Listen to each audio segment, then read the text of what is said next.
جی S herbal wholesale Ayurvedic ادویات کا قابل اعتماد مرکز۔ تجارت کے خواہش مند حضرات کو ہم مکمل ٹریننگ دیتے ہیں۔ ہمارے ساتھ تجارت کر کے بھرپور پیسہ کمائیں۔ علماء کرام، حفاظ، ڈاکٹرز اور میڈیکل والوں کے لیے خصوصی رعایت۔ تفصیلات کے لیے ابھی رابطہ کریں۔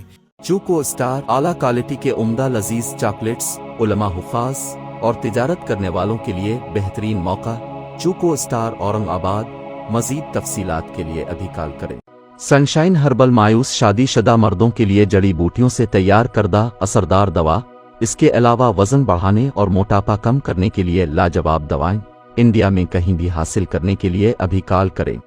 تحفظ دین کا کاروبار وعدہ علماء کا ساتھ دو، آؤ سب کے سب یہاں۔ بسم اللہ الرحمن الرحیم۔ الحمد للہ کفا والسلام علی عباده الذین اصطفى، اما بعد۔ اعوذ باللہ من الشیطان الرجیم، بسم اللہ الرحمن الرحیم۔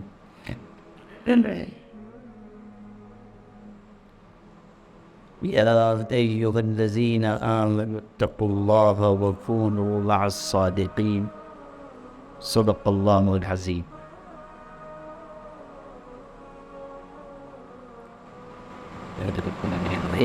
نمک استعمال کرتا ہے اس کی نمکینی کی وجہ سے،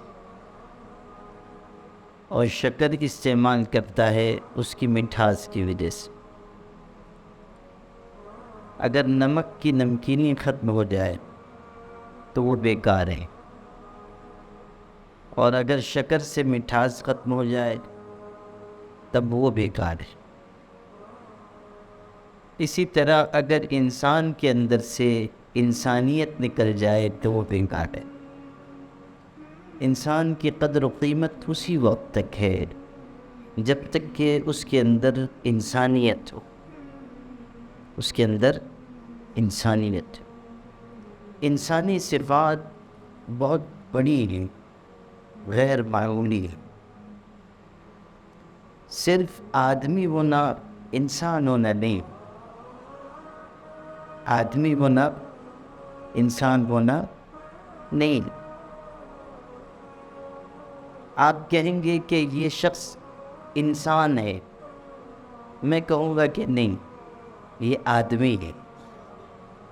یہ انسان اس وقت بنے گا جب اس کے اندر اچھی صفات آئے، جب اس کے اندر رحم آئے گا، جب اس کے اندر اخلاق آئیں گے، جب اس کے اندر میٹھے بول آئیں گے، جب اس کے اندر لوگوں کے ساتھ اچھا سلوک آئے گا، تب یہ انسان انسان ہے، ورنہ یہ آدمی۔ آدمی مطلب آدم کا بیٹا ہے۔ حضرت مولانا روم رحمۃ اللہ علیہ نے ایک حکایت لکھی، اور اللہ والوں کا طریقہ یہ ہوتا ہے کہ وہ قصوں کے ذریعے، واقعات کے ذریعے نصیحت کرتے ہیں، سمجھاتے ہیں۔ انہوں نے واقعہ لکھا ہے کہ ایک شخص عین دوپہر کے وقت ایک بھرے بازار میں ہاتھ پر چراغ رکھ کر بازار میں پھر رہا تھا۔ ایسا معلوم ہوتا تھا جیسے کوئی چیز تلاش کرنا ہے، کوئی چیز تلاش کرنا ہے، ڈھونڈ رہا ہے۔ بازار تھا، بازار میں لوگوں کی چیزیں گم ہو جاتی ہیں، بازار میں آدمی کسی پریشانی میں آ جاتا ہے۔ بازار تو ایسی جگہ ہے جہاں شیطان کا زیادہ اثر اور غلبہ ہوتا ہے، شیطان۔ اسی لیے حضرت نبی کریم صلی اللہ علیہ وسلم نے یہ بات ارشاد فرمائی ہے کہ روئے زمین پر سب سے بہترین مقام مسجدیں اور سب سے بدترین جگہ بازار ہے۔ یہ آپ نے اس لیے ارشاد فرمایا تاکہ انسان اپنے لیے وہ جگہ مقرر کرے جو سب سے بہترین ہے اور زیادہ وقت مسجد میں رہے. جو آدمی بازار میں پھرے گا، جو آدمی زیادہ دنیا اور مال کی طرف کھینچے گا، نقصان اٹھائے. آج کل حال یہ ہے کہ مسجد میں ہمارا دل کم لگتا ہے، یہ بالکل نہیں لگتا ہے. کتنے لوگ ہیں کہ زبردستی بیچارے آتے ہیں مسجد میں نماز پڑھتے ہیں، اور نماز جیسے ہوئی وہ چاہتے ہیں کہ مسجد سے بھاگ جائیں. یہ کیوں ہے؟ اس لیے کہ مسجد میں دل نہیں لگ رہا ہے، وحشت ہو رہی. اور بازار میں ہے تو دل لگ رہا ہے، اور وہاں اتنے مگن ہیں کہ وقت گزرنے کا احساس نہیں ہوتا. یہ اس لیے کہ دل دنیا سے جڑ چکا ہے اور آخرت کی طرف سے دل میں غفلت آ گئی. نبی کریم صلی اللہ علیہ وسلم نے ہمیں یہ سکھایا کہ مسجد سے ہمارا رشتہ زیادہ مضبوط ہو، اور یہاں تک فرمایا کہ کل قیامت کے دن جب اللہ کے عرش کے سائے کے علاوہ کوئی سایہ نہیں ہوگا تو اللہ تعالیٰ 7 قسم کے لوگوں کو اپنے عرش کے سائے میں جگہ عطا فرمائے. ان میں سے ایک شخص وہ بیان کیا جس کا دل مسجد میں اٹکا رہتا ہے. اس کو آسان کر کے میں یوں کہتا ہوں کہ آج جو شخص مسجد کے سائے میں ہے کل اللہ تعالیٰ کے عرش کے سائے میں ہوگا. آج جو مسجد کے سائے میں ہے کل اللہ تعالیٰ کے عرش کے سائے میں ہو. مسجد سے محبت بہت بڑی چیز ہے، مسجد کی خدمت بہت بڑی چیز ہے.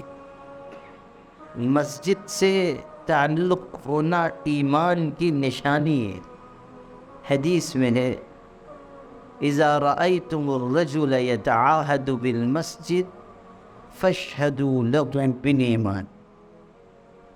جب تم کسی شخص کو مسجد میں زیادہ آتا جاتا دیکھو، جب تم کسی شخص کو مسجد میں زیادہ آتا جاتا دیکھو تو اس کے ایمان والا ہونے کی گواہی دو. فاشهدوا له بالایمان، اس کے صاحب ایمان ہونے کی گواہی دے. مسجد سے محبت کرنا سیکھیں، مسجد سے تعلق رکھنا سیکھیں، مسجد میں زیادہ وقت گزارنا سیکھیں. یہ نہیں کہ نماز ہوئی اور ہم نکل گئے.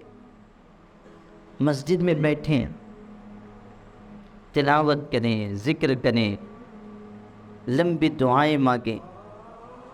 ہم لوگوں کی دعا بھی بہت مختصر ہو، بلکہ اگر امام صاحب ذرا لمبی دعا مانگ لے تو ہم لوگ ٹوکتے ہیں کہ امام صاحب کوئی پریشانی آ گئی ہے، بہت لمبی دعا مانگ رہے ہیں، کہیں قرض تو نہیں ہو گیا کہ بہت لمبی آپ دعا مانگ رہے ہیں. دعائیں ہماری مختصر ہو، حالانکہ دعا ہماری خوب لمبی ہونی چاہیے. جس انسان کا ذکر جتنا لمبا ہوگا، جس کی دعا جتنی لمبی ہوگی، اس کا حال اتنا اچھا ہو. جس کا ذکر لمبا اس کا حال اچھا. ذکر فنائیت کے لیے آدمی اتنا ذکر کرے کہ ذکر میں فنا ہو. ہمارے بڑوں اور بزرگوں میں ایک بہت بڑے بزرگ تھے، گنگوہ کے رہنے والے حضرت مولانا عبد القدوس گنگوہی رحمۃ اللہ علیہ. بہت بڑے اللہ والے تھے. ایک دفعہ عشاء کی نماز کے بعد انہوں نے ایک صاحب کو وقت دیا تھا کہ آپ آ جائیں. ان کے مرید تھے کہ آ جانا، میں ذکر سکھاؤں گا. وہ آئے، عشاء کی نماز کے بعد حضرت سے ملاقات کی. حضرت ان کو ذکر سکھا رہے، ذکر جہری سکھا رہے تھے. اس طرح ذکر کرنا ہے، لا الہ الا اللہ اس طرح پڑھنا ہے، الا اللہ اس طرح پڑھنا ہے۔ جب سکھانا شروع کیا تو اللہ تعالیٰ کے ذکر کی ایسی کشش ہوئی اور اللہ کی یاد میں ایسے ڈوبے کہ اس مرید کو بھی بھول گئے اور یہ بھی بھول گئے کہ گھر جانا ہے، اور اس قدر غلبہ ہوا کہ ان کا وہ ذکر فجر کی اذان تک جاری رہا، یعنی اس کو سکھانا بھول گئے اور خود ذکر میں مشغول ہو گئے۔ سکھا رہے تھے، اس کو تعلیم دے رہے، لیکن ذکر میں اس قدر محمیت ہو گئی کہ اس کو بھول گئے اور خود ذکر کرنے یہاں تک کہ صبح ہو۔ آپ غور کیجئے کہ یہ کیسی فنائیت ہے اور ذکر میں کیسی دلچسپی اور محویت ہے۔ اسی لیے ہمارے بزرگوں نے یہ بات کہی ہے، اور اس واقعے پر بھی غالباً حضرت تھانوی نے لکھا ہے کہ غور کرو کہ جس شخص کا ذکر اتنا لمبا ہوگا اس کا حال کیسا ہوگا، جس شخص کا ذکر ایسا ہوگا اس کا حال کیسا ہو، مقام کیسا ہو۔ کشش ہوتی، محویت ہوتی۔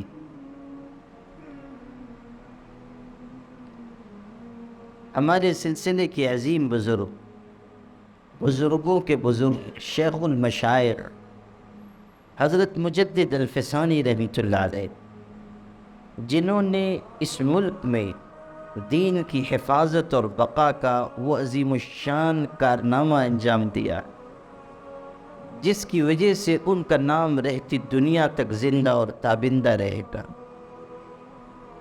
عجیب بات ہے، اللہ تعالیٰ نے اس ملک میں اسلام کی تبلیغ کا صحرا ایک ایسے بزرگ کے سر باندھا جو سلسلے چشتیہ کے عظیم بزرگ تھے، حضرت خواجہ معین الدین چشتی اجمیری رحمۃ اللہ علیہ۔ اللہ نے ان کے ذریعے سے اس ملک میں اسلام کی نشر و اشاعت، اسلام کی تبلیغ کا کام لیا، اور لاکھوں لوگ ان کے اخلاق کی وجہ سے مسلمان ہوئے، ان کے کردار کی وجہ سے مسلمان ہوئے۔ پھر جب اس ملک میں اسلام پر حالات آئے، اس ملک میں اسلام پر مشکل دور آیا، اور بادشاہ اکبر نے ایک نیا دین ایجاد کیا۔ کچھ لوگوں نے اس کو سمجھا دیا کہ اب اسلام کو 1000 سال ہو چکے ہیں، اب اس کو بدلنا چاہیے، اور آپ چونکہ بہت بڑے بادشاہ ہیں اور آپ ایسے ہیں اور ویسے ہیں، بادشاہوں کے ہاں تو لوگ ایسے رہتے ہی ہیں، بادشاہوں کو تو جانے دیجئے، اب تو چھوٹے موٹے کارپوریٹر بھی ہوں تو ان کے ارد گرد بھی ایسے لوگ رہتے ہیں کہ کارپوریٹر صاحب کہیں کہ رات کو کہیں کہ دن نکلا ہوا ہے، نہیں دن کو کہیں کہ رات ہے، تو وہ کہتے ہیں کہ جی حضرت رات ہے، دیکھیے یہ چاند بھی نکلا ہے، ستارے بھی چمک رہے ہیں۔ تو یہ صورتحال تو بادشاہ تھا، اور بادشاہ بھی کوئی چھوٹا موٹا نہیں، اکبر اتنا بڑا بادشاہ تھا کہ اس وقت غیر منقسم ہندوستان پر حکمراں تھا، اور اگرچہ کہ پڑھا لکھا نہیں تھا لیکن اس میں ذہانت اور سمجھداری اور انتظام کی صلاحیت غیر معمولی تھی۔ سلطنت اور حکمرانی کس طرح کی جائے وہ اچھی طرح جانتا تھا، اور بہت کامیاب اس نے حکومت کی۔ وہ تو بھلا ہو دنیا پرست علماء کا کہ جن کی وجہ سے اس کا ذہن بگڑا، علماء کے آپس کے انتشار کی وجہ سے، اختلاف کی وجہ سے۔ اور ہمیشہ یاد رکھیے کہ یہ انتشار اور اختلاف اتنی بری چیز ہے جس کے نتیجے میں خاندان، بستیاں، جماعتیں، ملتیں، قومیں سب ٹوٹ جاتی۔ اختلاف ایسی چیز ہے جہاں یہ آتا ہے بڑی سے بڑی برکت ہو، اس برکت پر انتشار غالب آ جاتا۔ برکتوں کو مٹا دینے والی چیز ہے آپس کا انتشار، آپس کا اختلاف، بہت ہی سنگین چیز ہے۔ کاش کہ ہم سمجھیں کہ آپس کا اختلاف کس قدر نقصان پہنچاتا ہے، خاندان کو نقصان پہنچائے گا، بستی کو نقصان پہنچائے گا، کوئی جماعت کوئی قوم ہے اس کو نقصان پہنچائے گا۔ یاد رکھنا، اگر کوئی ملت سمندر کے جھاگ کے برابر بھی ہو اور اس میں انتشار ہو، وہ مٹ جائے، اور اگر کوئی جماعت مٹھی بھر بھی ہو لیکن ان کے اندر اتحاد ہو، اتفاق ہو، دل ملے ہوئے ہوں، تعلق مضبوط ہو، تو اللہ تعالیٰ اس جماعت کو دنیا میں عزت اور اقبال کی بلندیاں عطا فرمائے، عروج نصیب ہوگا، کامیابیاں قدم چومیں گی۔ ہر قیمت پر انتشار سے بچنا چاہیے، ہر قیمت پر آپس کے اختلاف سے بچنا چاہیے۔ چھوٹے بن جائے گی، پیچھے ہٹ جائے گی، اپنی بات واپس لے لیجیے، معافی مانگ لیجیے، خود اپنے آپ کا نقصان کر دیجیے اگر آپ کے اس عمل سے امت میں اتحاد پیدا ہوتا ہو، پیچھے ہو جائے۔ خیر، یہ موضوع نہیں ہے، جو بات عرض کر رہا تھا وہ یہ کہ اکبر کے ذہن جو خراب ہوا وہ ان علماء کی وجہ سے جو آپس میں لڑ رہے تھے، جھگڑ رہے تھے، اختلافات کر رہے تھے، صرف مال کے لیے، صرف منصب کے لیے، صرف عہدے کے لیے۔ اس کا بہت بڑا نقصان ہوا کہ اکبر کا ذہن دین کی طرف سے ہٹ گیا، ورنہ یہی اکبر ہے جو حضرت شیخ سلیم چشتی رحمۃ اللہ علیہ، جو بہت بڑے بزرگ تھے، ان کے مزار پر حاضری دینے کے لیے اپنی جگہ سے بغیر چپل کے برہنہ پیر ان کے مزار پر جاتا تھا، اور اتنا بڑا بادشاہ ہونے کے باوجود حضرت کے مزار کے پاس جھاڑو لگاتا تھا، زمین صاف کرتا تھا۔ اس قدر عقیدت تھی حضرت رحمۃ اللہ علیہ سے، اس قدر تعلق تھا، اس کے دین کا اندازہ کیجئے کہ کس قدر اہل دین سے اس کو محبت تھی۔ بغیر چپل جوتا پہنے ہوئے جاتا تھا، صرف پیدل نہیں، چپل اتار کر کئی میل پیدل چل کر بادشاہ وقت حاضر ہوتا تھا۔ اور یہی تاریخ ہے اللہ والوں کی کہ اللہ تعالیٰ اپنے نیک بندوں کو وہ بادشاہت عطا کرتا ہے جو دنیا کے بادشاہوں کو بھی نصیب نہیں۔ اللہ اپنے ذکر کرنے والے بندوں کو، اللہ کی یاد کرنے والے بندوں کو، اس سے تعلق رکھنے والے بندوں کو وہ بادشاہت عطا کرتا ہے جو دنیا کے بادشاہوں کو بھی نصیب نہیں۔ تو ہوتا یہ ہے کہ بادشاہوں کے ارد گرد ایسے لوگ ہوتے ہیں کہ بادشاہ نے جو کہا بس وہ اس کی تائید کرتے ہیں، یا بادشاہوں کو کی تعریف کر کے ان کا ذہن خراب کر دیتے۔ ایک دلچسپ قصہ یاد آ گیا، وہ سن لیجئے تو پھر میں آگے اگلی بات کہتا ہوں۔ ایک مرتبہ ایک بادشاہ دربار میں آ کر بیٹھا، اور ایسا وقت تھا کہ لوگ اپنی اپنی درخواستیں پیش کر رہے تھے، کچھ تحفے بھی لے کر آئے تھے۔ ان میں سے کوئی دیہاتی آدمی رہا ہوگا، اس نے بیگن پیش کیا، اپنے کھیت سے لایا ہوا، بادشاہ سلامت قبول فرمائے۔ بادشاہ نے اس کو دیکھا، رنگ بھی اچھا اور خوشنما معلوم ہو رہا ہے۔ ایک درباری سے پوچھا کہ اس کے بارے میں کچھ بتاؤ۔ اس نے دیکھا کہ بادشاہ کو یہ چیز پسند آ رہی، بہت مزاج شناس لوگ ہوتے ہیں دربار میں، دیکھا کہ اس بادشاہ کو اچھا لگ رہا ہے۔ کہنے لگا بادشاہ سلامت، اس سبزی کا کیا کہنا، اس کے اندر بڑی خصوصیات ہیں، بڑی خوبیاں ہیں۔ اور پھر اس نے گنانا شروع کیا، اور شاید اتنی خوبیاں گنائی ہوں جو خود ان کے اندر موجود نہ ہو، کہ یہ اس کا رنگ بھی بہت اچھا، اس کا ذائقہ بھی بہت اچھا، صحت کے لیے بھی بہت مفید۔ اور دیکھیے، چونکہ یہ بہترین سبزی ہے، اسی لیے اللہ تعالیٰ نے اس کے سر پر تاج بھی رکھا ہے، وہ جو اس کے اوپر ہے۔ زبان سے بھی آدمی کیسے کیسے کام لیتا ہے.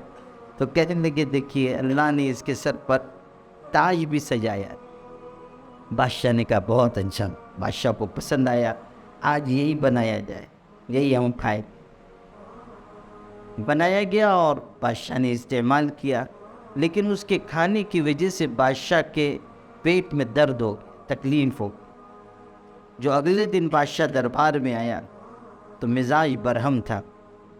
کہنے لگا یہ بیگن بہت ہی بری چیز ہے, بہت ہی خراب. وہ جو درباری تھا جس نے کل تعریف کی تھی وہی کھڑا ہوا. اس نے کہا کہ جی حضرت بادشاہ سلامت, یہ بہت ہی بری سبزی ہے, اس کے اندر یہ عیب ہے, یہ عیب ہے, یہ عیب ہے. اور چونکہ یہ بہت ہی بری سبزی ہے اسی لیے اللہ تعالیٰ نے اس کے سر پر ایک کھیلا بھی ٹھوک دیا ہے.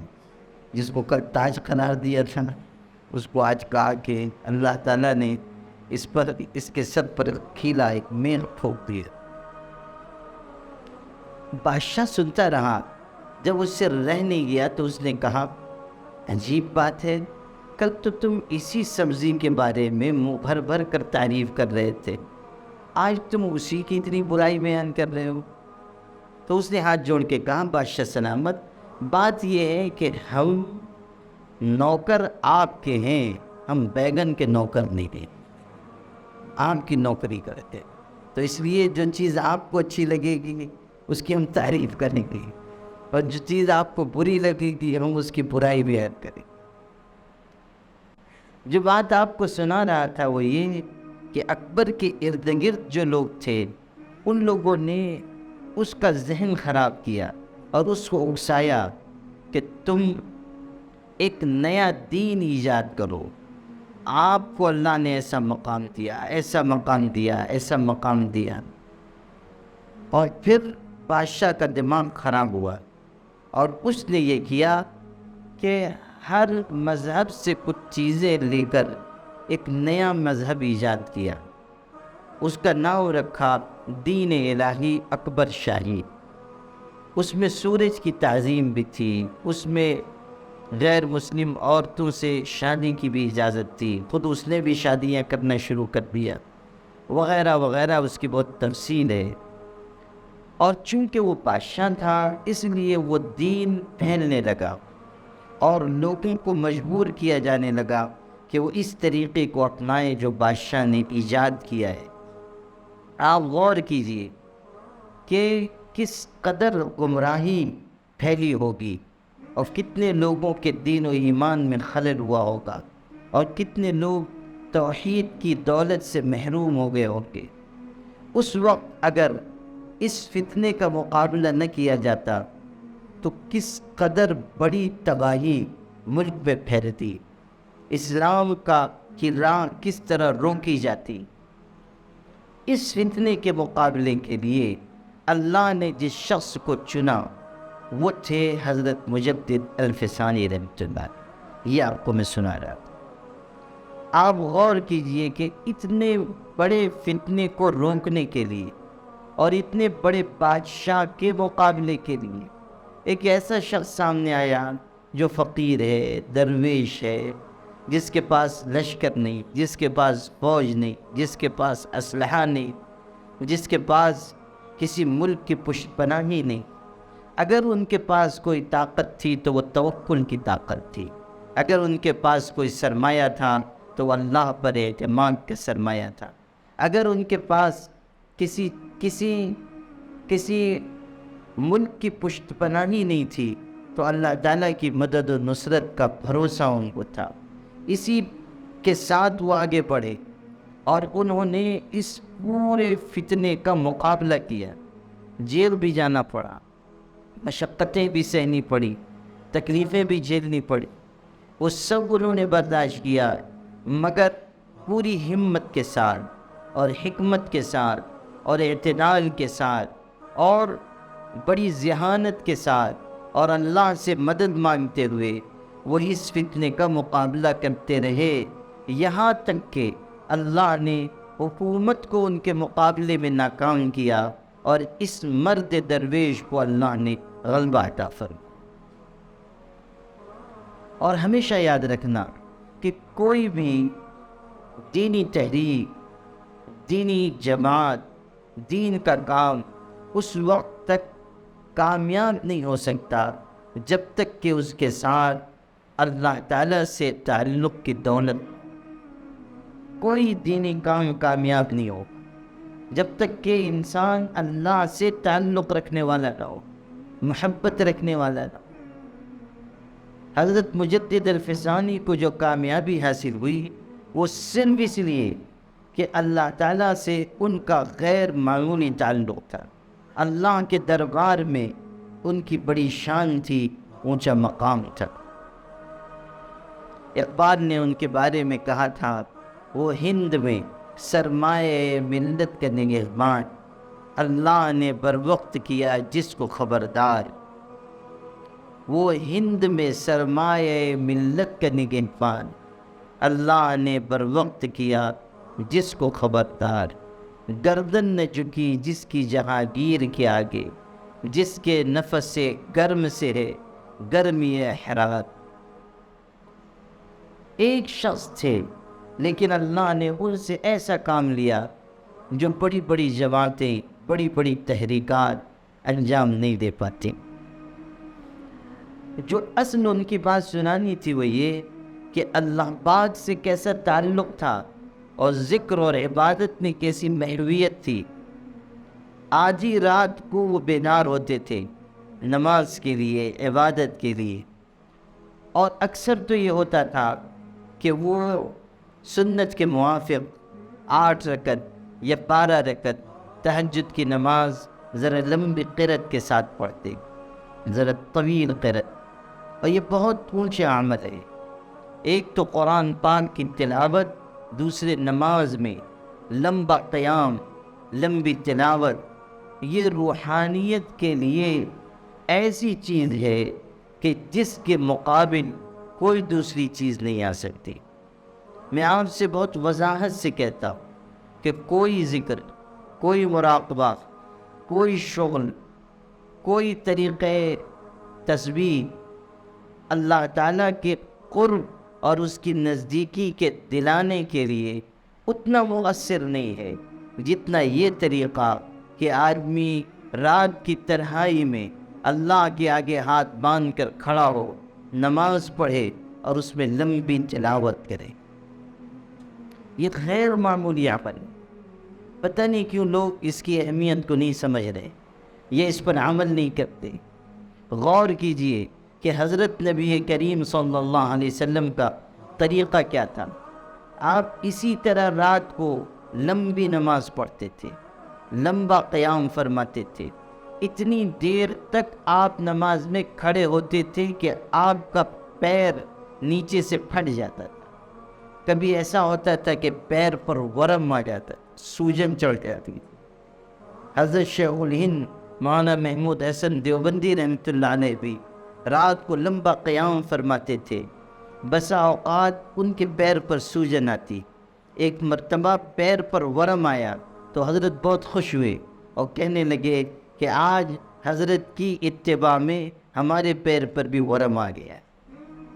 محبت تھی، تعلق تھا، حضور صلی اللہ علیہ وسلم کا جو عشق سینے میں تھا۔ خوش ہو رہے ہیں کہ پیر پر سوجن آ گئی زیادہ لمبا قیام کرنے کی وجہ سے۔ ایک تو ہم لوگ تہجد پڑھتے ہی نہیں، اور تہجد پڑھے بھی تو جلدی جلدی 2-4 رکعت پڑھ کے چھٹی، اور 4 دن اگر تہجد پڑھ لی تو 5ویں دن حضرت جنید بغدادی کے سگے بھتیجے بن گئے۔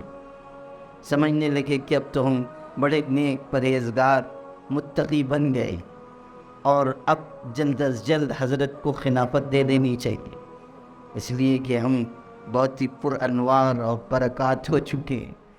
لا حول ولا قوت الا باللہ۔ عجب ہمارا حال ہے۔ وہ ہے نا کہ ایک آدمی کم پڑھا لکھا، اس نے چند دن نماز کی خوب پابندی کی، اس کے بعد ایک دن سر جھکا کے بیٹھا ہوا ہے۔ لوگوں نے پوچھا کیا بات ہے؟ کہنے لگا وحی کا انتظار کر رہا۔ یہی ہوگا کہ اگر ہم اپنے بارے میں خوش فہمی میں مبتلا ہو گئے تب تو ہماری راہ کھوٹی ہوئی۔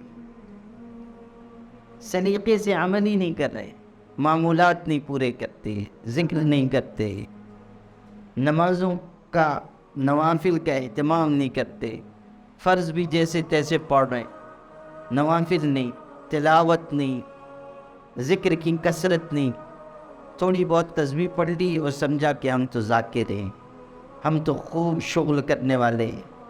شیطان بہت راستوں سے آدمی کو گمراہ کرتا ہے اور ذکر کرنے والوں کو بھی طرح طرح سے ورغلاتا رہتا ہے۔ اسی لیے تو شیخ کی ضرورت ہے، اسی لیے پیر کی ضرورت ہے، ورنہ ہر آدمی خود سے ذکر کر سکتا تھا، ہر آدمی خود سے تسبیح پڑھ سکتا تھا۔ پیر کی ضرورت اسی لیے ہے کہ آدمی کو شیطان بہکا نہ سکے، غلط راستے پر نہ لے جا سکے، کوئی ایسا وقت نہ آئے کہ کوئی نور تجلی دکھا دے اور گمراہ کر دے۔ ایسا نہ ہو کہ کوئی چیز ظاہر ہو اور آدمی اس کو کچھ اور سمجھ لے، کسی اور راستے پر چلا جائے۔ بہت ہی احتیاط کی ضرورت ہوتی ہے، اور کسی رہنما کا، کسی شیخ کا، کسی پیر کا ہونا ضروری ہے، اور شیخ بھی ایسا ہو جو علم رکھتا ہو، عمل اس کا اچھا ہو، اخلاص اس کے اندر ہو، وہ خود متبع سنت و شریعت ہو۔ ایسا شخص نہیں جو خود راستہ بھٹکا ہوا ہے، جو خود لذتوں و شہوتوں میں پڑا ہوا ہے، جو خود مال و جاہ کے فتنوں میں مبتلا ہے۔ وہ شخص کس طرح شیخ بنائے جانے کے لائق ہو سکتا ہے جس کے اندر ابھی اللہ کی محبت سمائی نہیں، جس کے اندر ابھی دنیا کی اور مال کی محبت بھری ہوئی؟ ایسا شخص ہرگز اس لائق نہیں ہے کہ اس کو مقتدا بنائے، اس کو اپنا رہنما بنایا جائے۔ فارسی میں کہتے ہیں پیر خود گمشتہ کہ کند راہ بری، کہ جو پیر خود راستے سے بھٹکا ہوا ہو وہ کیسے لوگوں کو راستہ دکھا سکتا ہے، وہ کیسے لوگوں کو راہ دکھا سکتا ہے؟ میرے بھائیوں، جو بات میں عرض کر رہا تھا وہ یہ کہ انسان اللہ تعالیٰ کے ذکر کی خوب کثرت کرے، محو ہو جائے۔ اور حضرت مجدد الفسانی کا ذکر اس لیے میں نے چھیڑا تھا کہ بسا اوقات تو یہ ہوتا کہ وہ تہجد کی نماز 8 رکعت 12 رکعت طویل قرأت کے ساتھ پڑھتے، پھر تھوڑی دیر سنت کے موافق آرام فرماتے، پھر فجر کے لیے بیدار ہوتے، فجر با جماعت پڑھتے۔ اور کبھی ایسا ہوتا، یہ بھی ان کی سوانح لکھنے والوں نے، حالات لکھنے والوں نے لکھا ہے کہ کبھی ایسا ہوتا کہ آدھی رات کو جب وہ بیدار ہوتے تھے، اور بیدار بھی کس طرح ہوتے تھے یہ بھی آپ کو سناتا ہوں۔ حضرت مجدد کے حالات میں خود بیان فرمایا کہ اللہ نے اس فقیر پر یہ کرم فرمایا ہے کہ تہجد کے لیے کبھی میں خود سے نہیں اٹھا، جب تہجد کا وقت ہوتا ہے تو در و دیوار سے اللہ کے ذکر کی آواز آنے لگتی ہے، اس کو سن کر بیدار ہو جاتا ہوں۔ یہ اللہ کے ہاں ان کا مقام تھا، یہ اللہ کے ہاں ان کی شان تھی۔ اب سنیے، جب اٹھتے تھے اور نماز کے لیے نیت باندھتے تو ایسی محویت کبھی کبھی ان پر طاری ہوتی تھی کہ 1 رکعت ہی ابھی پڑھ رہے اور صبح صادق کا وقت ہونے لگا۔ جب وقت بالکل تنگ ہو جاتا تھا اور ابھی ان کی 1 ہی رکعت ہوئی تو خادم ان سے کہتا تھا، وہ دیکھ کر وقت کی صبح ہو رہی ہے، خادم ان سے کہتا، حضرت صبح ہونے والی ہے، تو حضرت جلدی سے دوسری رکعت پڑھ کر سلام پھیر دیتے تھے۔ ایسی محویت ہوتی تھی کہ 1 رکعت میں صبح ہونے لگی، اور جب خادم ان کو ٹوکتا تھا کہ حضرت صبح ہو رہی تو جلدی سے ہلکی سی دوسری رکعت پڑھ کر سلام پھیر دیتے تھے۔ یہ ہے محویت، اللہ تعالیٰ کے ذکر میں بالکل مغلوب ہو جانا، فنا ہو جانا۔ ہمارے حضرت شاہ عبد الغنی پھولپوری رحمۃ اللہ علیہ تھے، حضرت مولانا اشرف علی تھانوی کے خلیفہ، وہ بھی بہت دیر تک ذکر میں مشغول رہتے تھے، آدھی رات سے لے کے اشراق تک۔ ایک مرتبہ نماز فجر کے بعد ان کے منشی جی آئے۔ اس وقت کوئی ان سے ملتا نہیں تھا، منع تھا، لیکن منشی جی کو کسی کاغذ پہ دستخط کرانا تھا، ضروری تھا، تو چلے گئے۔ اور حضرت بہت دیر سے ذکر میں مشغول تھے۔ انہوں نے کاغذ پیش کیا اور کہا یہ بہت ضروری کاغذ ہے اور اجلت ہے، آپ دستخط فرما دیں۔ انہوں نے قلم ہاتھ میں لیا اور کاغذ لیا اور لے کر بیٹھے ہوئے، دستخط نہیں کر رہے۔ تو منشی جی نے ٹوکا کہ حضرت دیر ہو رہی ہے، دستخط فرما دیجیے۔ تو حضرت نے اس کو چہرہ اٹھا کے دیکھا اور فرمایا کہ ہاں دستخط کرنا چاہتا ہوں مگر نام یاد نہیں آ رہا ہے، میرا نام کیا ہے؟ تو اس نے کہا کہ آپ کا نام عبدالغنی ہے۔ تب انہوں نے دستخط کیے، اپنا نام بھول گئے اور پوچھتے ہیں منشی جی سے کہ میرا نام کیا ہے؟ جب اس نے کہا کہ آپ کا نام عبدالغنی ہے تب دستخط فرمایا۔ یہ ہے اللہ تعالیٰ کی یاد کی کثرت اور اللہ کے ذکر میں محو ہو جانا، مگن ہو جانا۔ اللہ اللہ اللہ اللہ۔ بات دور تک چلی گئی۔ میں یہ عرض کر رہا تھا کہ مسجدیں بہترین مقام ہیں، بازار بدترین جگہ ہے۔ مسجد میں ہمارا زیادہ وقت گزرے، ذکر میں ہماری محویت پڑے، نماز کے بعد رک جائے، تلاوت کریں، دعا میں لگ جائیں، کچھ ذکر میں لگ جائیں، مراقبے میں لگ جائیں، وقت مسجد میں گزارے۔ مسجد سے بہتر مقام کوئی نہیں۔ اور بازار میں کم سے کم جائیں، ضرورت کے بقدر جائیں، واپس آئیں۔ بازاروں میں رہنے کا مزاج نہ بنائے۔ جو آدمی بازاروں میں رہے گا دنیا اس پر غالب آئے گی، جو مسجد میں رہے گا نورانیت اور روحانیت اس پر غالب آئے گی۔ حضرت مولانا محمد الیاس صاحب رحمۃ اللہ علیہ نے جو اس تبلیغی جماعت کے نظام کو مسجد سے جوڑا اور مسجد میں رہنے کی تاکید کی اور مسجد سے سارا نظام انہوں نے قائم فرمایا، اس کی بنیاد یہی ہے کہ مسجد کے ماحول میں رہنے سے آدمی کی جو ترقی ہو سکتی ہے وہ کہیں نہیں ہو سکتی۔ مسجد کا ماحول غیر مانو ہم نہیں سمجھتے، لیکن جن کو اللہ نے نگاہ عطا کی ہے، جن کو اللہ نے سمجھ دی ہے، جن کو کچھ نظر آتا ہے، جن کو اللہ نے فراست دی ہے، وہ سمجھتے ہیں کہ مسجد کیسی جگہ ہے۔ خیر، آپ کو میں قصہ سنا رہا تھا، اللہ کرے کہ آپ کو یاد ہو، اسی میں یہ سب بات نکل آئی۔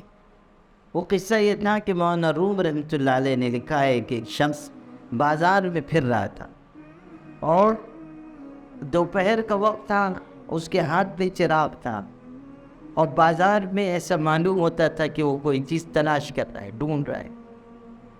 بہت دیر ہو گئی تو کسی نے اس کو روک کے پوچھا، میاں اتنی دیر سے کیا ڈھونڈ رہے ہو؟ کیا چیز تمہاری گم ہو گئی؟ کیا چیز تمہاری کھو گئی؟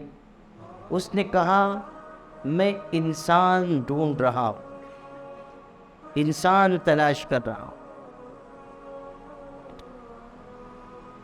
آدمی کو تلاش کر رہا ہوں۔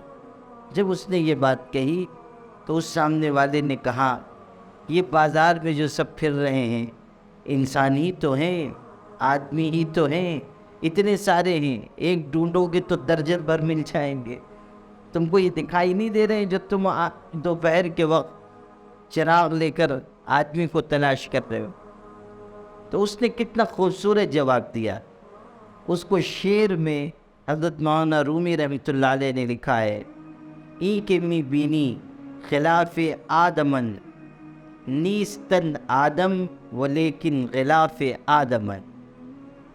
اس نے یہ کہا کہ یہ جو سب دکھ رہے ہیں، یہ جو چل رہے ہیں، پھر رہے ہیں، سودا فروخت کر رہے ہیں، سودا لے رہے ہیں، آواز لگا رہے ہیں، اپنا مال بیچ رہے ہیں، یہ سب آدمی نہیں ہیں، یہ انسان نہیں ہے۔ ان کی شکل صورت تو انسانوں کی ہے مگر انسانیت ان کو چھو کر بھی نہیں گزری۔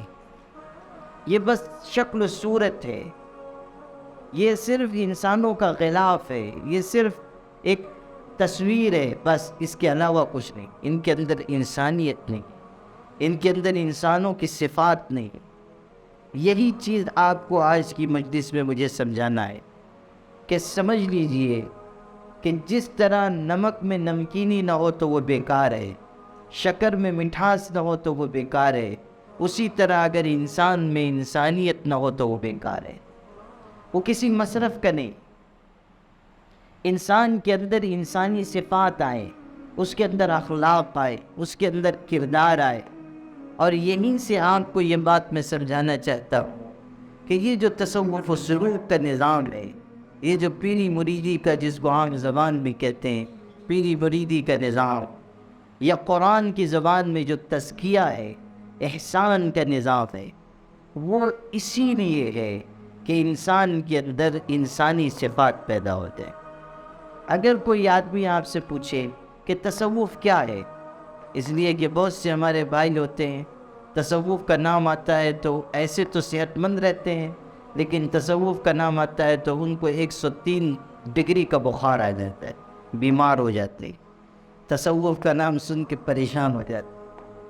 اگر ان کو سمجھانا ہو، وہ پوچھے کہ یہ تصوف کیا ہے، تو آپ ان کو کہیے کہ تصوف اس کے علاوہ کچھ بھی نہیں ہے کہ انسان حقیقی انسان بن جائے۔ انسان کو حقیقی انسان بنانے کی محنت کا نام ہے تصوف و سلوک۔ انسان کا دل پاکیزہ ہو، انسان کی روح تر و تازہ ہو، انسان کے اندر بہترین کردار آئے، انسان کے ذہن و فکر کا انداز بدل جائے، انسان کے عمل کے اندر پختگی آ جائے، یہ ہے تصوف۔ انسان اور آسان کر کے آپ کو سمجھاتا ہوں، دیکھیے انسان پہلے کسی چیز کا ارادہ کرتا ہے، فکر کرتا ہے، سوچتا ہے، اس کے بعد وہ عمل کرتا ہے۔ ارادہ پہلے ہوتا ہے، عمل بعد میں ہوتا ہے۔ ارادے سے بسم اللہ ہے، پھر انسان عمل کی طرف بڑھتا ہے۔ تصوف یہ سکھاتا ہے کہ تم ارادہ بھی بہترین کرو اور تمہارا عمل بھی اچھا ہو جائے، نیت بھی تمہاری درست ہو اور عمل بھی تمہارا درست ہو۔ اسی کی محنت کا نام ہے تصوف و سلوک۔ نیت بھی پاکیزہ ہو، عمل بھی اچھا ہو، یہ ہے اس نظام کا خلاصہ۔ شیخ الحدیث مولانا محمد زکریا صاحب رحمۃ اللہ علیہ بہت بڑے عالم، محدث، بزرگ گزرے ہیں۔ ان کے زمانے کے ایک بڑے عالم تھے، بہت بڑے عالم، ان کا نام تھا مولانا حبیب الرحمن لدھیانوی، پنجاب کے رہنے والے تھے اور مجاہد آزادی تھے اور زبردست مقرر تھے، بہترین تقریر فرماتے تھے، لیکن ان کو تصوف کے بارے میں اطمینان نہیں تھا، اشکالات تھے۔ حالانکہ بہت اچھے عالم تھے، لیکن ضروری نہیں کہ ہر عالم ہر چیز کو گہرائی سے سمجھنے والا ہو، اور ان کے ذہن میں بہت سے اشکالات تھے، سوالات تھے۔ خود بیان کرتے ہیں کہ میں ایک مرتبہ رائے پور جا رہا تھا، حضرت شاہ عبد القادر رائے پوری رحمۃ اللہ علیہ کے، یہ حضرت شاہ عبد القادر صاحب بہت بڑے شیخ تھے، اتنے بڑے آدمی تھے کہ مولانا الیاس صاحب رحمۃ اللہ علیہ بھی ان کے سامنے دو زانوں بیٹھتے تھے، اور جب اجتماعات میں جاتے تھے مولانا الیاس صاحب رحمۃ اللہ علیہ اور وہاں سے واپس آتے تھے تو 3 دن ان کی خانقاہ میں جا کر رہتے تھے، اور کہتے تھے کہ لوگوں سے ملنے کی وجہ سے دل پر جو غبار آ جاتا ہے اس کو دھلنے کے لیے میں یہاں آتا ہوں۔ ہمارے بڑوں کے اندر احساس تھا اپنی اصلاح کا، وہ سمجھتے تھے کہ ہمیں ضرورت ہے۔ آج کل تو ماشاءاللہ ہم لوگ یہ سمجھتے ہیں کہ ایک پہلے زمانے میں حضرت شیخ عبد القادر جیلانی پیدا ہوئے تھے اور دوسرا اس زمانے میں یہ حقیر فقیر پیدا ہوا ہے، بس درمیان میں پورا زمانہ خالی ہے۔ ہمارے بڑوں کی اصلاح کی طلب دیکھی، حضرت مولانا الیاس صاحب رحمۃ اللہ علیہ جیسا شخص ان کی خانقاہ میں جا کر رہتے تھے اور یہ کہتے تھے کہ دل پر غبار آ جاتا ہے، اس کو دھلنے کے لیے، صاف کرنے کے لیے یہاں حاضر ہوتا ہوں۔ اب سنیے، وہ جا رہے تھے حضرت شاہ عبد القادر صاحب کے ہاں، بڑے بڑے علماء ان کے ہاں جاتے تھے اپنی اصلاح کے لیے، اپنے اندر اخلاق و کردار پیدا کرنے کے لیے۔ تو یہ بھی جا رہے تھے اور راستہ سہارنپور سے ہو کر گزرتا تھا، اور سہارنپور میں حضرت شیخ الحدیث رحمۃ اللہ علیہ قیام فرماتے تھے، وہی ان کا وطن تھا۔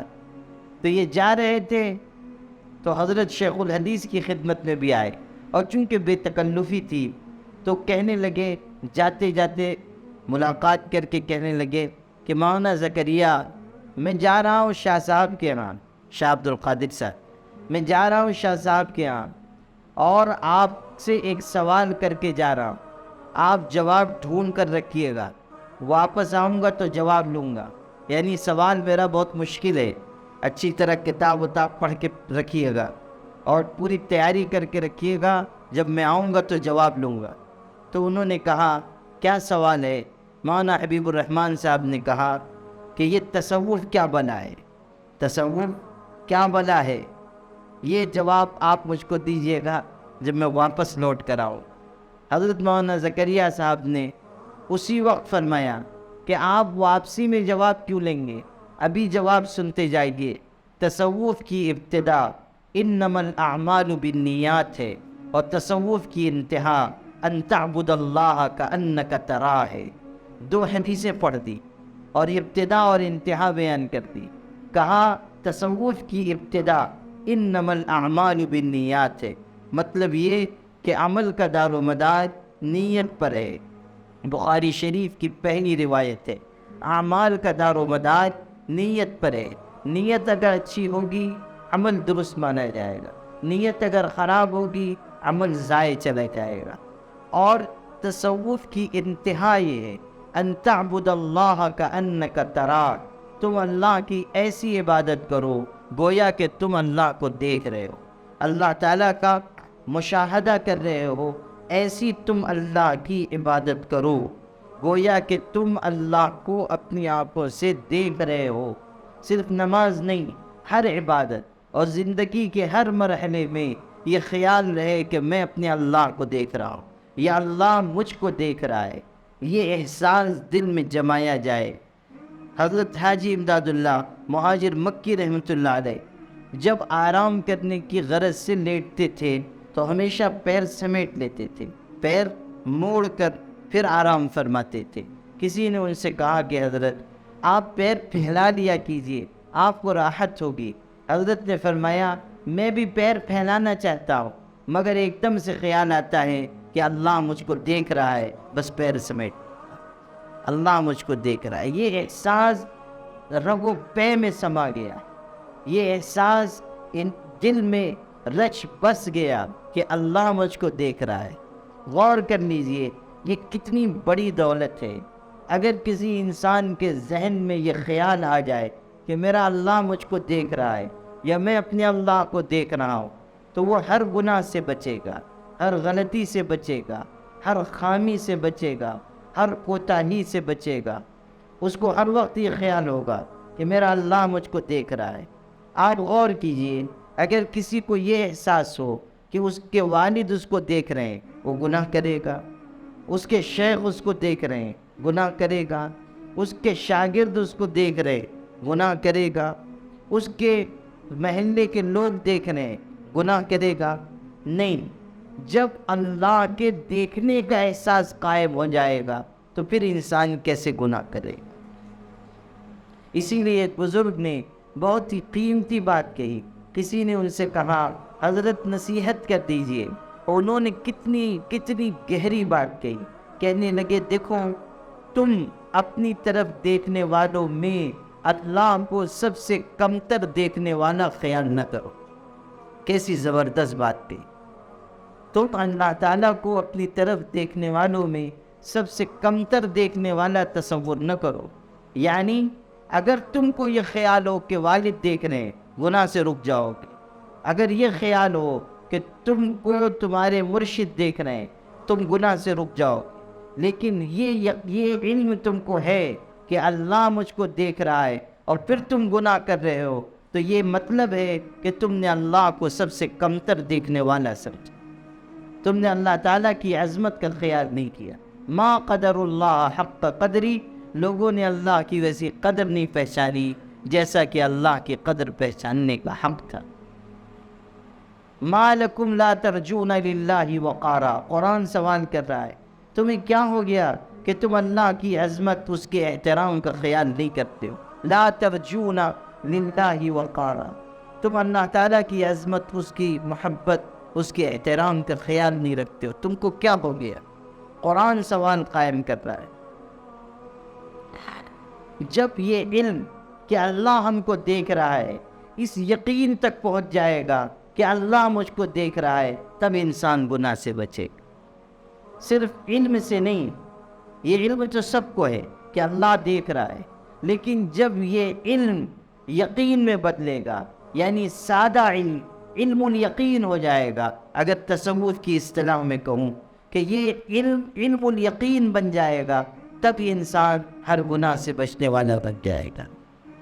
یہی چیز ہے کہ تصوف انسان کو درجہ بدرجہ اونچائی کی طرف لے جاتا ہے، یہاں تک کہ اس کا علم الیقین بنتا ہے، پھر عین الیقین بن جاتا ہے، یہاں تک کہ انسان اس درجے تک پہنچتا ہے کہ اگر سارے پردے ہٹا کر اس کو غیب کی ساری چیزیں دکھا دی جائیں، تب بھی اس کے یقین میں کوئی اضافہ نہیں ہو۔ حضرت علی رضی اللہ تعالیٰ عنہ سے یہی بات نقل کی گئی۔ حضرت علی نے فرمایا لو کشف الغطاء مزددت یقینا، اگر سارے پردے ہٹا کر مجھ کو غیب دکھا دیا جائے تب بھی میرے یقین میں اضافہ نہیں ہوگا۔ یعنی بغیر دیکھے یقین کا جو اعلیٰ سے اعلیٰ مرتبہ ہو سکتا ہے وہ مجھ کو حاصل ہے، دیکھنے کے بعد بھی اس میں اضافے کا امکان نہیں۔ یہ چیز ہے۔ تو دو حدیثیں پڑھی، ایک میں نیت کی اصلاح ہے اور دوسرے میں عمل کا کمال ہے۔ دونوں حدیثیں بیان کی اور کہا تصوف کی ابتدا یہ ہے، تصوف کی انتہا یہ ہے۔ اب جب یہ جواب دیا تو وہ مولانا حبیب الرحمن صاحب لدھیانوی وہ پریشان ہو گئے۔ اس لیے پریشان ہوئے کہ انہوں نے یہ سوچا تھا کہ حضرت یہ جواب دیں گے تو میں یہ جواب دوں گا، وہ یہ کہیں گے میں یہ اشکال کروں گا، وہ یہ کہیں گے تو میں یہ جواب دوں گا۔ جو سوچ کے آئے تھے وہ ساری عمارت دھڑام سے نیچے گر گئی، اس لیے کہ دونوں طرف انہوں نے حدیث بیان کر دی۔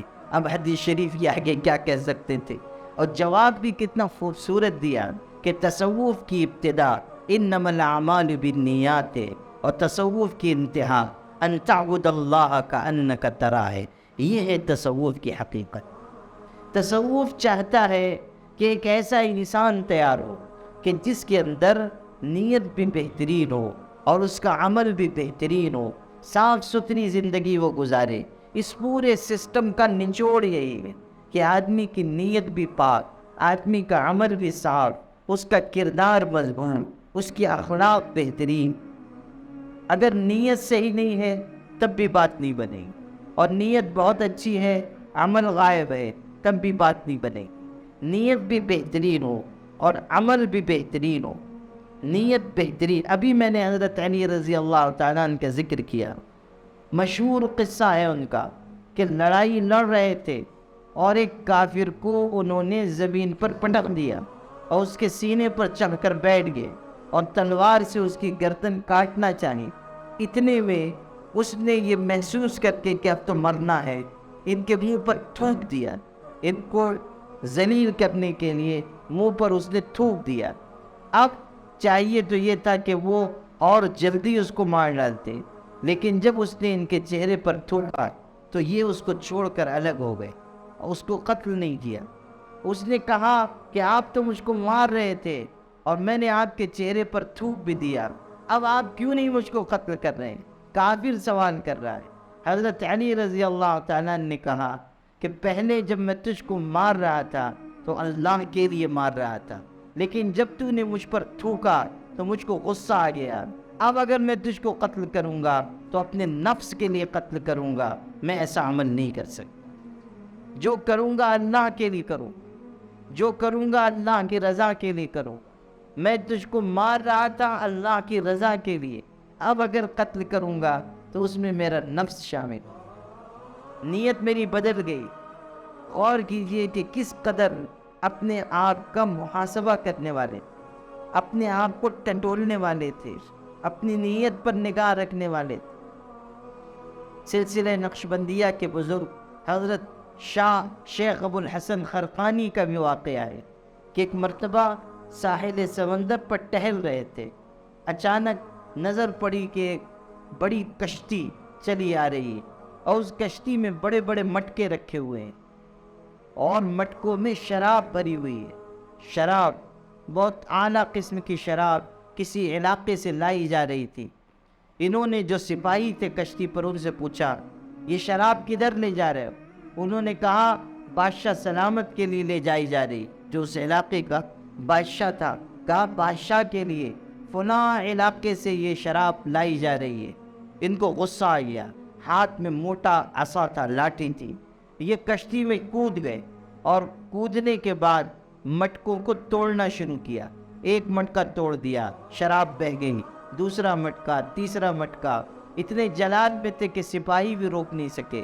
9 مٹکے توڑ دیے، 10 مٹکے کل تھے، 9 توڑ دیے، 10واں بھی توڑنے جا رہے تھے۔ اچانک سر جھکا لیا، استغفار پڑھا اور سر جھکا کر واپس لوٹے۔ سپاہیوں نے اب ان کو پکڑا اور بادشاہ کے دربار میں لے کر گئے۔ بادشاہ سے شکایت کی گئی کہ آپ کے لیے جو اعلیٰ قسم کی شراب لائی جا رہی تھی اس فقیر اور درویش آدمی نے وہ سب بہا دی، سب ضائع کر دی، صرف ایک مٹکا چھوڑا، 9 مٹکے اس نے توڑ ڈالے۔ بادشاہ نے ان کو طلب کیا اور کہا، بہت غصے میں تھا، کہا اتنی قیمتی شراب تھی، اتنی دور سے میرے لیے لائی جا رہی تھی، تیری ہمت کیسے ہوئی کہ تو نے شراب کے مٹکے توڑ دیے اور وہ شراب بہا دی؟ میں سخت سزا دوں گا۔ اور یہ ایک مٹکا جو تو نے چھوڑ دیا، یہ کیوں تو نے چھوڑا؟ جب سب توڑا تھا یہ کیوں نہیں توڑ دیا؟ تو حضرت نے فرمایا کہ میں نے شراب تو اس لیے بہائی کہ میں نے یہ محسوس کیا کہ میری نگاہ کے سامنے کھلم کھلا اللہ کی نافرمانی کی جا رہی ہے، شراب لائی جا رہی ہے، نشہ کیا جائے گا، اس لیے میں نے شراب کے مٹکوں کو توڑ دیا۔ بادشاہ نے کہا ٹھیک، یہ بات تیری سمجھ میں آئی، لیکن ایک مٹکا تو نے کیوں باقی رکھا، اس کو کیوں نہیں تو نے توڑا؟ تو انہوں نے کہا کہ جب میں 9 مٹکے توڑ چکا اور 10واں مٹکا توڑنے جا رہا تھا تو اچانک میرے دل میں یہ خیال آیا کہ تو کتنا بہادر ہے کہ بادشاہ کے لیے لائی جانے والی شراب کے مٹکوں کو تو توڑ رہا ہے۔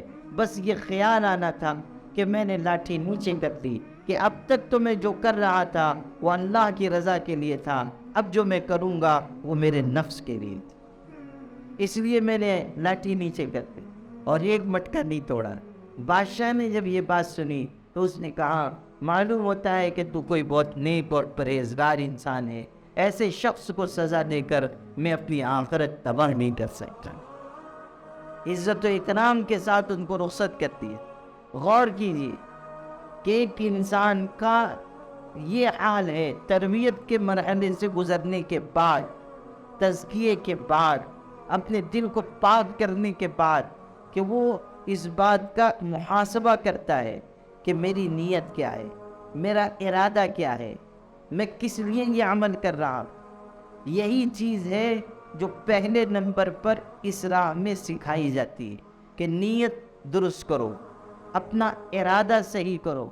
ذکر اس لیے نہیں کرنا ہے کہ لوگ ہمیں متقی سمجھیں، تسبیح اس لیے نہیں پڑھنی ہے کہ لوگ ہم کو اچھا سمجھیں، وظیفہ اس لیے نہیں پڑھنا ہے کہ ہمیں دنیا میں عزت اور مقبولیت مل جائے۔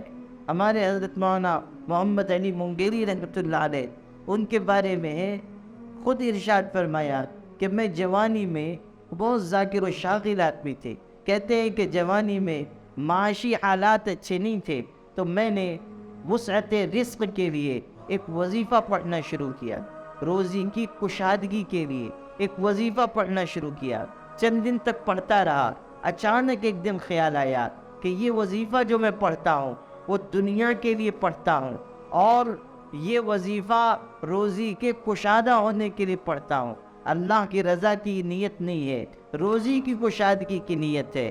اور جب میں بیٹھ کر ذکر کرتا ہوں، وظیفہ پڑھتا ہوں تو دیکھنے والے تو یہ سمجھتے ہیں کہ میں اللہ کو یاد کر رہا ہوں، اللہ کی رضا کے لیے یاد کر رہا ہوں، اور میں دنیا کے لیے وظیفہ پڑھ رہا ہوں۔ کہتے ہیں کہ مجھ کو شرم آئی کہ میں دنیا کے لیے کوئی وظیفہ پڑھوں اور لوگ مجھ کو یہ سمجھے کہ میں اللہ کے لیے پڑھ رہا ہوں۔ کہتے ہیں کہ بس اسی دن سے وہ وظیفہ میں نے پڑھنا بند کر دیا، اور اللہ کا کرم یہ ہوا کہ اس دن کے بعد سے مجھ کو کوئی تنگی بھی پیش نہیں آئی۔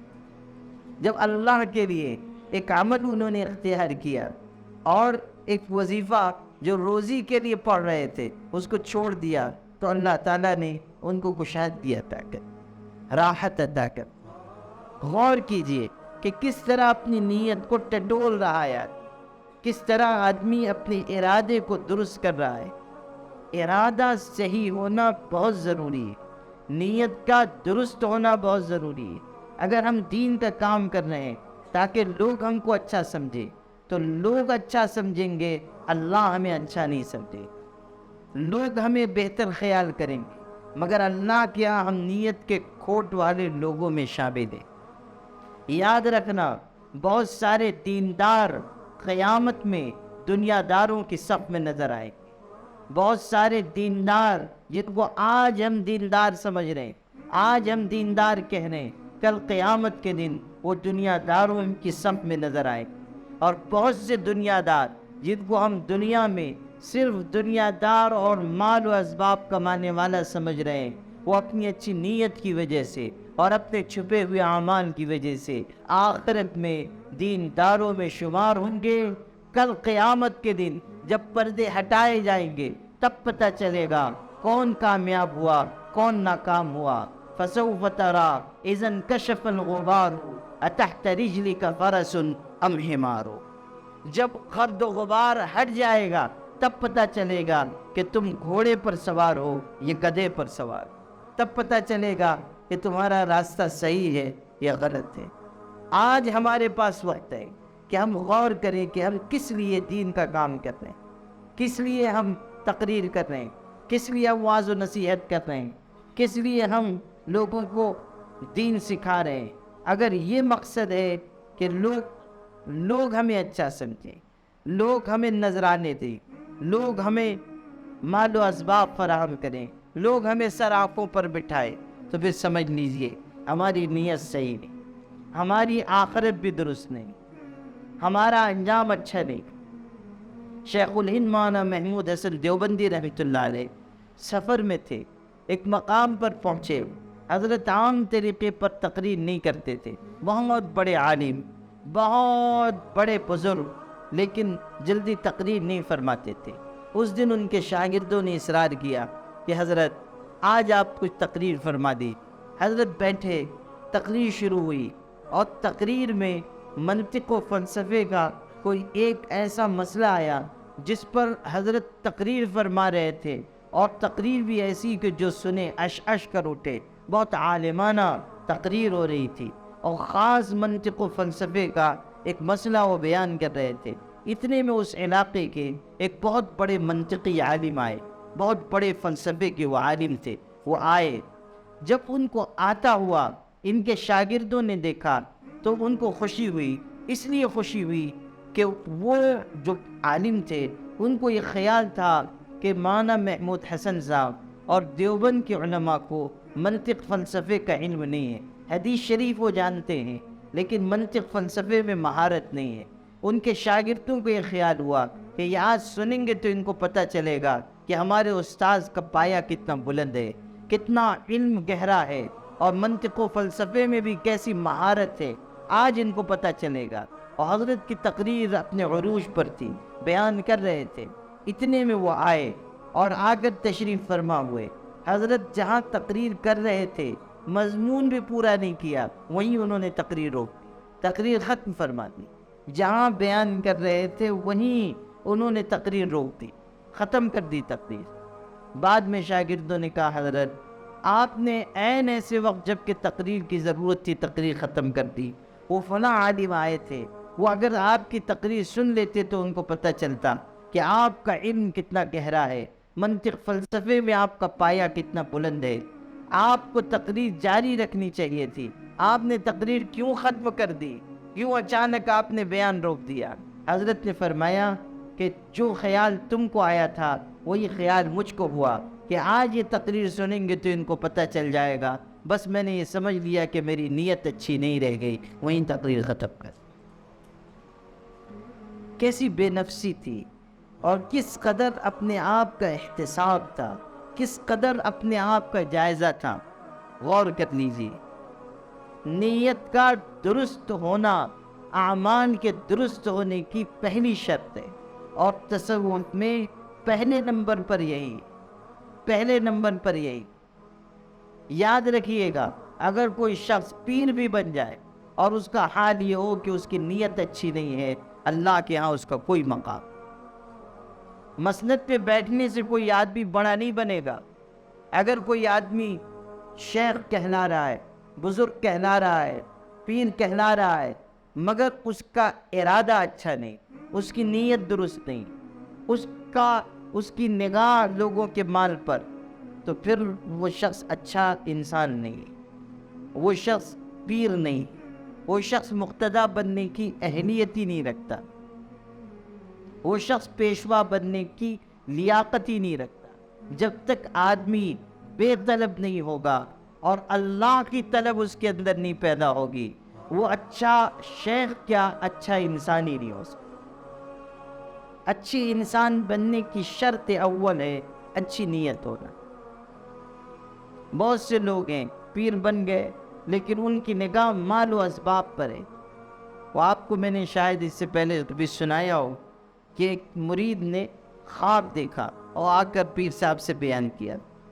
پیر صاحب اس کے ایسے ہی تھے، ایرے غیرے نتھو خیرے والے جعلی قسم کے پیر۔ تو وہ آیا، اس سے کہنے لگا پیر صاحب سے کہ حضرت آج میں نے بڑا عجیب خواب دیکھا۔ خواب یہ دیکھا کہ آپ کی انگلیاں شہد میں ڈوبی ہوئی اور میری انگلیاں نجاست اور ناپاکی میں لتھڑی ہوئی ہیں۔ تو پیر صاحب کو تو موقع مل گیا، انہوں نے کہا کہ تم نے کون سی غلط بات دیکھی، یہی حقیقت ہے، ہم ایسے ہیں، ہم ویسے ہیں، ہم ویسے ہیں، اسی لیے ہماری انگلیاں شہد میں، اور تم عام آدمی ہو، دنیا دار ہو، اس لیے تمہاری انگلیاں جو ہے وہ نجاست میں پڑی ہوئی ہے۔ اس نے کہا حضرت خواب ابھی آدھا ہی ہوا ہے، آگے میں نے یہ دیکھا کہ آپ میری انگلیاں چاٹ رہے ہیں، میں آپ کی انگلیاں چاٹ، یہاں خواب پورا ہوا ہے۔ ظاہر ہے کہ یہ خواب سن کے تو پیر صاحب بے ہوش ہونے لگے۔ وہ اس میں یہی اشارہ ہے کہ بیچارہ وہ جو آیا ہے وہ تو اس طلب میں آیا ہے کہ مجھ کو اللہ کی رضا مل جائے، اور یہ جو ہے وہ اس لیے لوگوں کو مرید کر رہا ہے تاکہ مال و اسباب حاصل ہو۔ اگر دنیا ہمارا مطمع نظر ہے تو پھر ہم دنیا میں کبھی کامیاب نہیں ہو سکتے، اور نہ آخرت میں ہم کامیاب ہو۔ بہت ہی ڈرنا چاہیے، ہر شخص کو اپنی نیت کے درست کرنے کی سب سے پہلے فکر کرنی چاہیے، سب سے زیادہ فکر کرنی چاہیے۔ اور یہ تزکیہ و احسان کا نظام اسی لیے ہے کہ آدمی کی نیت بہتر سے بہتر ہو جائے، اعلیٰ سے اعلیٰ نیت ہو جائے، اس لیے کہ نیت جتنی اچھی ہوگی عمل میں اتنی طاقت پیدا ہو۔ احیاء علوم الدین میں امام غزالی رحمۃ اللہ علیہ نے لکھا ہے کہ کسی علاقے میں ایک درخت تھا، لوگ اس کو بابرکت سمجھتے تھے اور اس کی تعظیم کرتے کرتے یہاں تک نوبت پہنچی کہ اس درخت کی پوجا کرنے لگے۔ شیطان نے درخت کی پرستش میں لگا دیا۔ اس بستی میں ایک عبادت گزار بھی رہتا تھا، اس نے جب یہ دیکھا کہ لوگ اس درخت کی پوجا کر رہے ہیں بہت ناراض ہوا، اور کلہاڑی اپنے کندھے پر رکھ کر نکلا کہ میں درخت کاٹ دوں گا، نہ رہے گا بانس نہ بجے گی بانسری۔ چلا، ایک میدان سے گزر رہا تھا، اچانک شیطان ظاہر ہوا، انسانی شکل میں آیا۔ اس نے کہا کہاں چلے بزرگ؟ اس نے کہا جا رہا ہوں، درخت کاٹ دوں گا۔ اس درخت کی وجہ سے لوگ اللہ کو چھوڑ کر اس کی پرستش کر رہے ہیں، اس کی پوجا میں لگے ہوئے ہیں، درخت کاٹ ڈالوں گا۔ اس نے کہا نہیں، میں نہیں کاٹنے دوں گا۔ اس نے کہا تم کون؟ کہا میں شیطان ہوں، میں نے ہی لوگوں کو گمراہ کیا ہے، اب میں تم کو اجازت نہیں دے سکتا کہ تم درخت کاٹ دو، تم تو میرے پورے منصوبے پر پانی پھیر دو گے۔ اس نے کہا نہیں، میں تو کاٹ کر رہوں گا۔ دونوں میں بحث ہوئی، اس کے بعد دونوں میں کشتی ہونے لگی، لڑائی ہو گئی۔ عابد نے، اس عبادت گزار نے شیطان کو اٹھا کر پٹک دیا اور اس کے سینے پر سوار ہو گیا اور کلہاڑی اٹھائی اور کہا ابھی تیرا کام تمام کرتا ہوں۔ نیچے سے شیطان نے کہا مجھ کو کہاں مارتے ہو، مجھ کو چھوڑ دو، اور تم کو اس درخت سے کیا لینا دینا؟ تم تو غریب آدمی ہو، تم کو کون پوچھتا ہے؟ کھانے کو کھانا نہیں رہتا۔ دیکھو، اگر تم میرے راستے سے ہٹ جاؤ اور اس درخت کو نہ کاٹو تو میں تم سے وعدہ کرتا ہوں کہ روزانہ 1 سونے کی اشرفی تم کو دیا کروں گا۔ تمہارے تکیے کے نیچے سے سونے کی اشرفی نکلے گی، روزانہ تم کو ملے گی، عیش آرام سے رہنا۔ کہاں تم جا رہے ہو درخت کاٹنے کے لیے؟ کہو اگر تم کو سودا منظور ہے۔ اس کے دل میں بھی لالچ آیا، اس نے کہا ٹھیک ہے، مجھ میں منظور کرتا ہوں۔ واپس لوٹ گیا اور واقعی اس کے تکیے کے نیچے سے روزانہ سونے کی ایک اشرفی نکلنا شروع ہوئی۔ شیطان کے لیے کیا مشکل، کہیں ہاتھ مارتا ہوگا لا کے یہاں رکھ دیتا ہوگا، تو اس نے اشرفیاں تکیے کے نیچے سے نکل رہی ہیں، اطمینان سے کھا پی رہا ہے۔ بہت دن گزر گئے، اچانک اشرفیوں کے آنے کا سلسلہ ختم ہو گیا، اشرفیاں غائب، تکیے کے نیچے کچھ ہی نہیں مل رہا ہے۔ اب عبادت گزار پریشان رہنے لگا۔ چند دن گزرے، اس نے سوچا کہ اب اس کو مزہ چکھاؤں گا، مجھ کو اس نے دھوکہ دیا، اب اشرفی نہیں لا کر رکھتا ہے۔ چنانچہ پھر کلہاڑی لے کر کندھے پر رکھ کر نکلا، پھر جانے لگا۔ وہیں شیطان سے ملاقات ہوئی اور پھر آپس میں ان دونوں کا مقابلہ ہوا، اور اس دفعہ شیطان اس پر غالب آ گیا اور اس کے سینے پر چڑھ کر بیٹھ گیا اور کہا ابھی تجھ کو مار ڈالتا ہوں۔ عبادت گزار نے کہا عجیب بات ہے، چند دن پہلے تو میں تم پر غالب آ گیا تھا اور میں نے تم کو شکست دے دی تھی، آج پتہ نہیں کیا ہوا کہ میں ہار گیا، تم میرے اوپر چڑھ کر بیٹھ گئے اور مجھ کو مار ڈالنا چاہتے ہو۔ شیطان نے کہا میں تجھ کو بتاتا ہوں، پہلی دفعہ جب تو نکلا تھا تیرا مقصد تھا اللہ کو راضی کرنا، آج تو نکلا ہے سونے کی اشرفیوں کی تلاش میں، پہلے اللہ کی مدد تیرے ساتھ تھی، آج وہ مدد تجھ سے اٹھا دی گئی۔ یہ ہے وہ چیز جو ہمارے سمجھنے کی ہے۔ ہم عبادت بھی کر رہے ہوں، نماز پڑھ رہے ہوں، تلاوت کر رہے ہوں، دین کا کام کر رہے ہیں، ہو سکتا ہے کہ ہم یہ سمجھیں کہ ہم دیندار ہیں، لیکن ہمارے اندر کہیں نیت کا کھوٹ موجود ہو تو ہماری ساری عبادت بجائے ہماری آخرت کا توشہ بننے کے نفس کی غذا بن جائے گی۔ اسی لیے کہتے ہیں کہ ہر شخص کو ضرورت ہے کہ وہ کسی نہ کسی سے بیعت ہو کر اپنی اصلاح کرائے، اپنے دل کو صاف کرائے، اپنے دل کو پاک کرائے، ذکر کے ذریعے، معمولات کے ذریعے، صحبت شیخ کے ذریعے، اپنے مرشد کی خدمت میں رہ کر، ان کے ساتھ رہ کر، ان کی صفات کو اپنے اندر منتقل کر کے، یہ ضروری ہے کہ ہر شخص اپنی اصلاح کرائے۔ نیت کا درست ہونا اور پھر عمل کا درست ہونا، یہ دونوں جڑے ہوئے ہیں اسی چیز سے کہ آدمی جب تک تربیت کے نظام سے نہیں جڑے گا، اور صرف تربیت کے نظام سے جڑنا نہیں بلکہ یہ کہ آدمی اس راہ پر اپنے شیخ کی ہدایت کے مطابق آگے بڑھے، اپنے مرشد کی ہدایت کے مطابق آگے بڑھے۔ یہ بھی نہیں کہ آدمی بیعت ہو گیا اور بیعت ہونے کے بعد اطمینان سے ہے کہ میں تو ماشاءاللہ مرید ہوں اور 4 سال سے مرید ہوں اور 10 سال سے مرید ہوں۔ بعض تو ایسے خوش نصیب ہوتے ہیں کہ بیعت ہو جاتے ہیں، پھر انتظار میں رہتے ہیں کہ پیر صاحب آئیں گے تو میں ان کو اپنی زیارت کرا دوں گا، اپنے علاقے میں انتظار میں بیٹھے ہوئے ہیں کہ پیر صاحب آئیں گے تو میں حاضر ہو جاؤں گا اور پیر صاحب میری زیارت کر لیں گے۔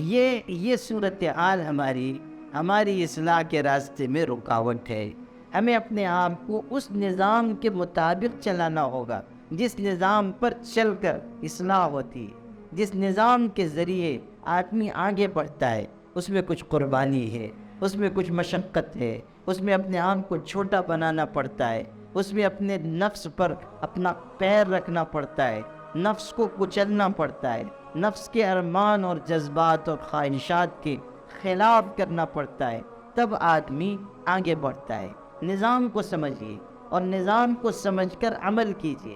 اگر آپ نے نظام نہیں سمجھا نہیں بڑھ سکیں گے، اگر آپ نے نظام سمجھا عمل نہ کیا تب بھی آپ آگے نہیں بڑھ سکیں گے۔ نظام سمجھیے، نظام کے مطابق آگے بڑھیے۔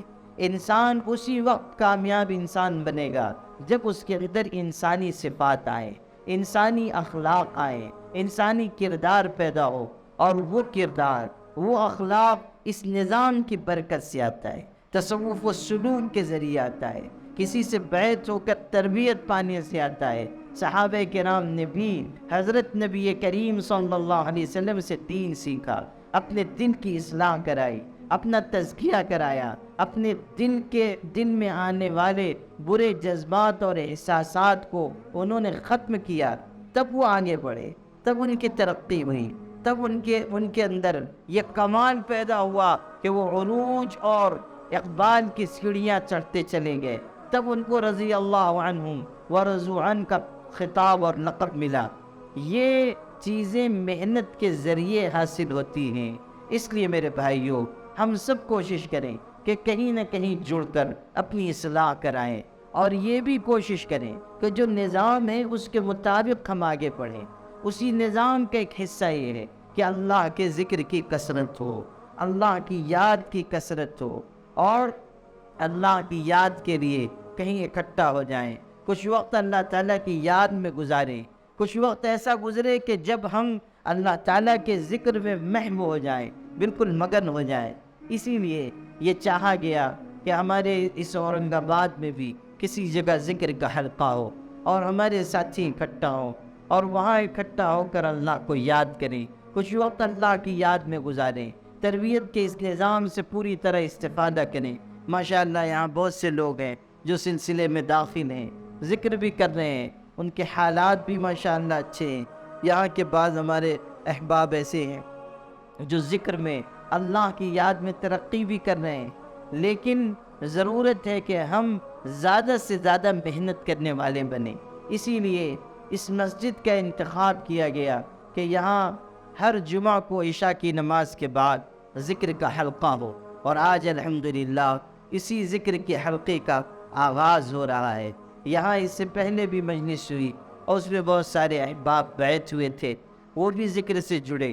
جو نئے احباب بیعت ہونے والے ہیں وہ بھی جڑیں، جو ابھی مرید نہیں ہیں، بیعت نہیں ہیں لیکن ذکر کرنا چاہتے ہیں، وہ بھی اللہ تعالیٰ کے ذکر اور یاد میں ایک ضابطے کے مطابق، طریقے کے مطابق، سلیقے کے ساتھ جڑیں، تاکہ آہستہ آہستہ اللہ تعالیٰ کے ذکر اور اس کی یاد کا ایک مزاج بن جائے، اللہ تعالیٰ کا ذکر غالب آ جائے، اللہ تعالیٰ کے ذکر اور اس کی یاد کا ایک ذوق بن جائے۔